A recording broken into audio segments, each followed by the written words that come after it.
Aku, karya Chairil Anwar. Kalau sampai waktuku, ku mau tak seorang pun kan merayu. Tidak juga kau. Tak perlu seduh sedan itu. Aku ini binatang jalang, dari kumpulannya terbuang. Biar peluru menembus kulitku, aku tetap meradang menerjang. Luka dan bisa ku bawa berlari, berlari hingga hilang pedih perih. Dan aku akan lebih tidak peduli. Aku mau hidup 1000 tahun lagi. Nah, anak-anakku, assalamualaikum warahmatullahi wabarakatuh. Kalau Bu Eni membaca puisi, berarti pembelajaran kita masih tentang puisi. Seperti janjinya Bu Eni kemarin, kita akan melanjutkan membahas tentang unsur fisik dan unsur batin pembangun puisi. Itu tadi hanya sebagai intermezzo, biar kalian juga mau untuk membaca puisi, anak-anakku. Oke, kalau kemarin kita pada majas dan irama. Sekarang kita pada bagian yang ketiga, yaitu kata-kata yang bermakna konotasi. Di dalam puisi sering menggunakan makna konotasi. Anak-anakku, makna konotasi ini mengandung dua pengertian. Yang satu berarti makna tambahan, dan yang kedua berarti makna kiasan. Makna tambahan di dalam makna denotasi, ini ada makna tambahan yang disebut makna konotasi. Kalau kiasan berarti disebut makna kiasan. Nah, misalnya anak-anakku, kalau bunga itu makna denotasi atau makna yang sebenarnya itu berarti bagian dari tumbuhan. Sedangkan bunga bisa bermakna konotasi. Ini bisa juga artinya bermacam-macam, tergantung konteks kalimat yang digunakan. Jadi misalnya kata bunga bank artinya tambahan uang atau imbalan jasa, ada pinjaman. Tapi ketika melekat pada kata bunga desa, itu berarti adalah gadis yang cantik di kampungmu. Nih, mungkin yang juga kamu taksir, ini gadisnya. Ini adalah makna konotasi. Jadi anak-anakku, di dalam puisi bisa bermakna ambigu, artinya satu kata itu mungkin mempunyai maksud yang lain. Seperti misalnya senja di pelabuhan kecil karya Chairil Anwar, bukan berarti sore hari di sebuah pelabuhan, tapi itu menandakan kesedihan yang dialami atau yang sedang dirasakan oleh Chairil Anwar. Kemudian contoh penggunaan kata bermakna konotasi dalam puisi bisa kalian lihat tuh anak-anakku. Pagi-pagi sekali aku ingin mandi lalu mengantarkan matahari ke halaman matamu. Ini bahasanya anak muda yang sedang jatuh cinta ini ya anak. Nah, contoh penggunaan kata bermakna konotasi ini lagi, puisi tidak menyelamatkan apapun, namun memberi keberanian membuka jendela dan pintu pada pagi hari. Nah, tadi ada dua contoh puisi, kita cari makna konotasinya.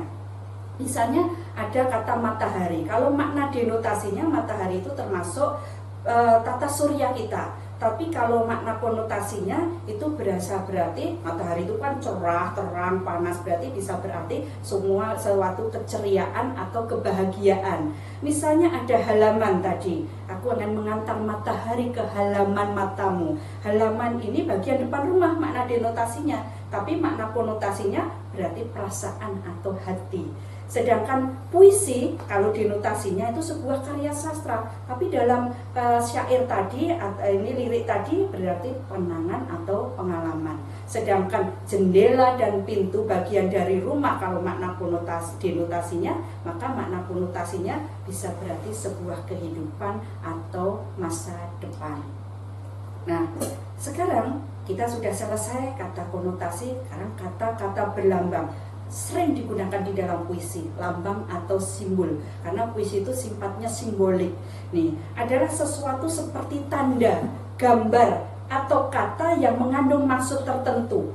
Misalnya tunas kelapa itu melambangkan pramuka, mesti ingatan kita pramuka. Rantai melambangkan persatuan, itu di lambang Garuda Pancasila. Dan warna merah itu melambangkan keberanian. Kemudian puisi menggunakan kata-kata berlambang itu untuk menyatakan maksud penyairnya. Jadi mengapa kita juga masih bercakap? Hari hampir gelap menyepap ribu kata di antara karangan bunga. Di ruang semakin maya, dunia purnama. Ada hampir gelap. Gelap itu senja, senja itu tua, tua itu segera tiada. Berarti melambangkan suatu perpisahan.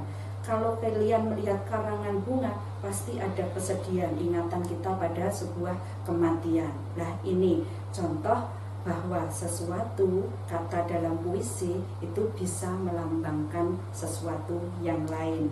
Nah, sekarang pengimajinasian dalam puisi. Pengimajinasian ini disebut juga citraan, anak-anak, citraan puisi. Jadi kata-kata yang menimbulkan imajinasi. Jadi apa yang seolah-olah dirasakan, seolah-olah didengar, seolah-olah dilihat, seolah-olah disentuh oleh pembaca ketika membaca puisi, ini namanya pengimajinasian atau yang disebut juga dengan citraan.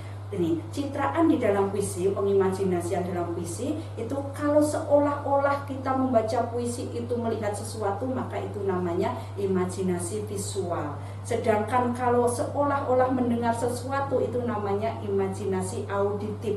Sedangkan kalau seolah-olah kita menyentuh atau meraba sesuatu itu namanya imajinasi taktil atau pengimajinasian taktil. Nah, ini contohnya. Imajinasi visual. Visual itu yang seolah-olah kita lihat sebuah lembah di depan, sungai menggeliat di perutnya. Maka kita seolah-olah membayangkan ada lembah, ada sungai, ini ada hijau, biru, membayangkan itu berarti itu namanya pengimajinasian visual. Nah, kemudian ada lagi contoh auditif.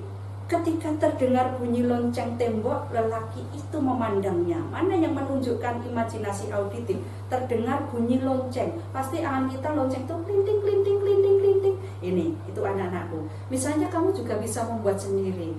Ketika aku bangun tidur, sayup-sayup terdengar kokok ayam di kampung sebelahku. Sayup-sayup terdengar kokok ayam. Itu adalah imajinasi auditif.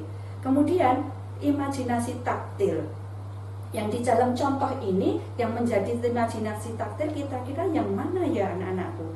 Aku meriang, kau yang panas di kening, kau yang dingin di kenang. Panas dingin itu kan yang merasakan kulit anak-anakku. Jadi apa yang dirasakan oleh kulit kita itu akan menjadi imajinasi taktil. Ini loh anak-anakku. Jadi taktil itu yang apa yang seolah-olah dirasakan oleh kulit kita. Nah, sekarang kita selesai untuk unsur fisik. Nah, kita akan menuju ke unsur batin pembangun puisi.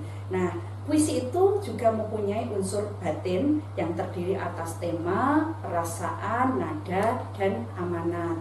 Nah, tema itu yang menjadi persoalan yang diungkapkan oleh penyair.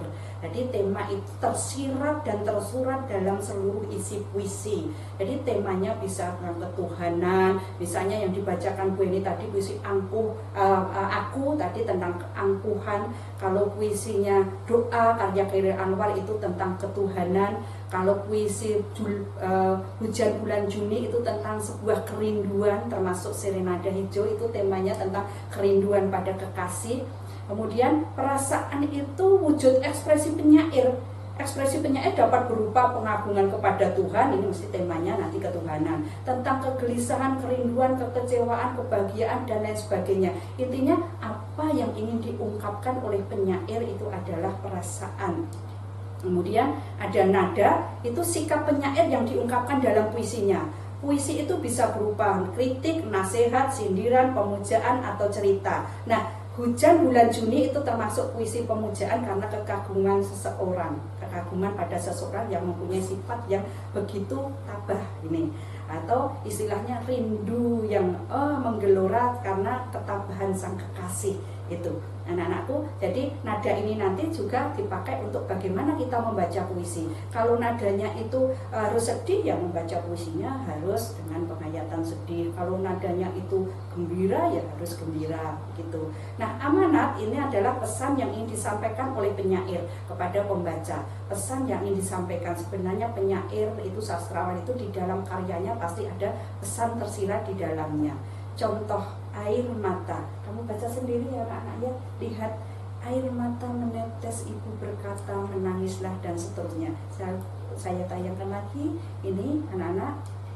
Nah, ada temanya tentang kesedihan, kemudian perasaannya sedih, karena sedih mesti perasaannya sedih, dan nadanya pun juga mesti sedih atau dibaca dengan lembut atau lirik. Amanatnya, setiap anak pasti menyayangi orang tuanya, sehingga anak tersebut merasa sedih ketika kehilangan. Oleh karena itu, hendaknya ini orang tua memperhatikan anak dan memberikan waktu yang cukup untuk anaknya. Ini, oke? Itu anak-anakku, kita cukup untuk belajar kita tentang unsur fisik dan unsur batin puisi. Mudah-mudahan kalian bisa menerima penjelasan Bu Eni. Untuk pertemuan berikutnya kita akan belajar membaca puisi dan membuatnya menjadi sebuah musikalisasi puisi. Sayangku, cintaku, I love you. Assalamualaikum warahmatullahi wabarakatuh.